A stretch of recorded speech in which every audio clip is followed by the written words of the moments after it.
We're alive. Just about. As a lot of you may know, I used to be a moderator on the Hive, Bedrock, and Java edition. I decided to fully resign. Here's why. As you may know, Hive has been through some major changes within the last couple of years. From being on Minecraft's featured servers list, to having to shut down the Java edition's version of Hive. Today, I'll be showing you most of the Hive's important history and why it failed on Java edition, but yet succeeded dramatically on Bedrock edition. Here is the history of the Hive, I guess. Before this starts, please consider subscribing. Videos like this take a ton of time to make, and trust me, it just makes it all so much better when I get something in return. Thank you. Enjoy the video now. The Hive, also known as Hive MC, was founded in February of 2013. At the time, it only had 3 games: the Herobrine, Trouble in Mineville, and survival games, and the original coders was Clankstar and Jolly AJAX. The Herobrine was a server with 15 other players you could play with. Here you'll be able to choose what class you want to use against Herobrine. If you're a survivor, it is your job to work together with the other survivors to hunt down and destroy Herobrine, but beware that at the start, Herobrine is very hard to kill and barely even visible. All you can see of him is a tiny cloud of smoke. Throughout the game, shards will spawn in random locations and can be found by either going to where the lightning strikes or choosing a class that had a compass which will guide you to the shard. Herobrine.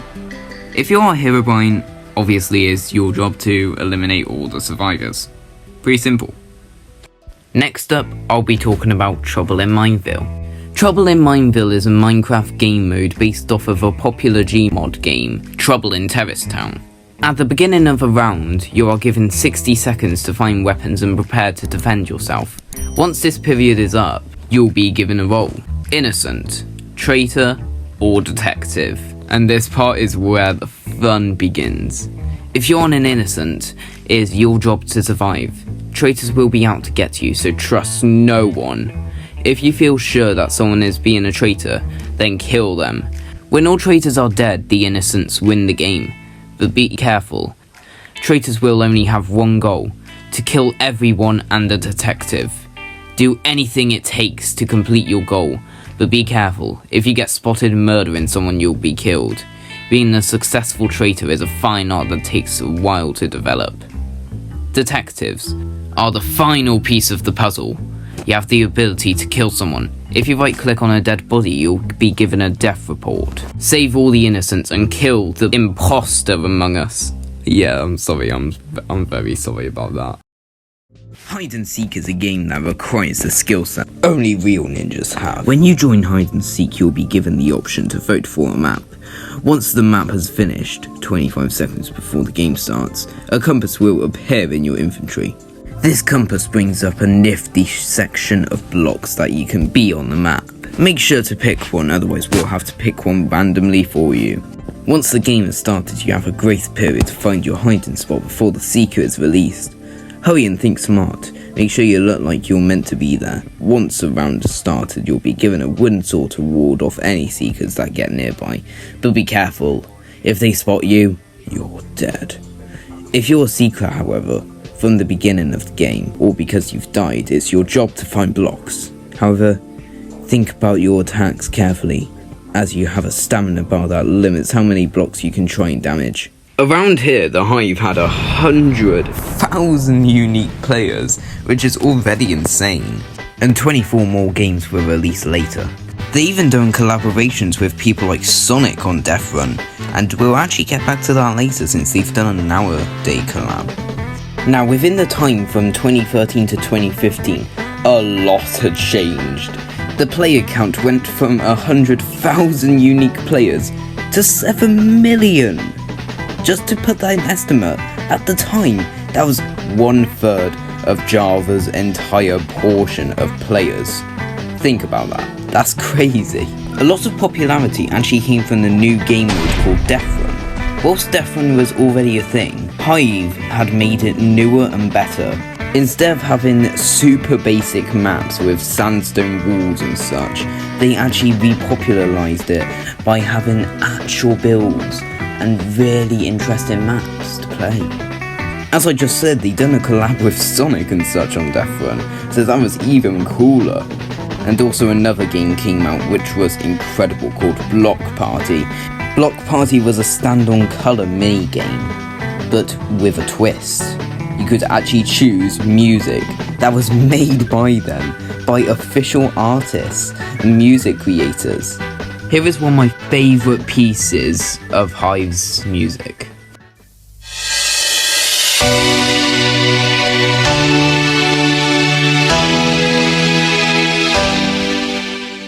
Like, how insane! They got actual artists to perform for them, just for a minigame that didn't even last a few years.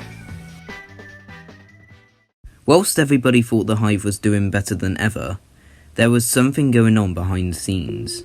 Just because they were 12th on the leaderboard at the time of the most popular servers on Java Edition, doesn't mean that they didn't have their own kind of troubles.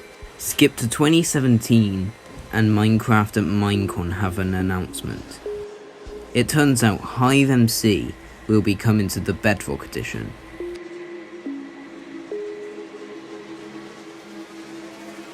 And when it was released,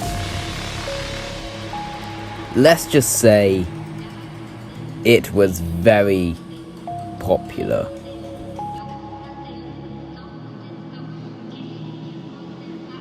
With only 3 games and a few months of dedication, it became the most popular server on Minecraft Bedrock Edition.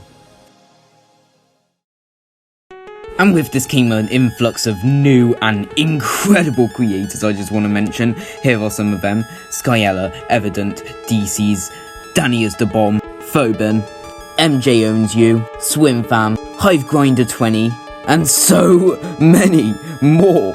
And I love them so much. They are the best, honestly. They just make such good content. It's unexplainable. Honestly, just go check them out after this video, and thank you for making this content. All of you guys just love it. Keep up the good work.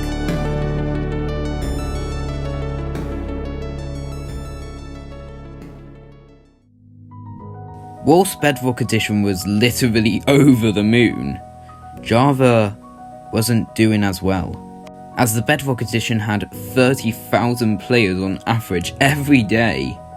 Java only had 3,000, and the money to pay for every single thing, including the 24 mini games they had, it was too expensive.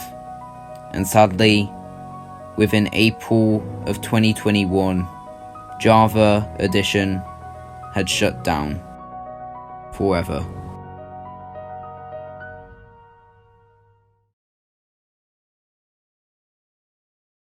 I know this video was very short, but it did take over a week for research and such, so if you could, please consider subscribing and such.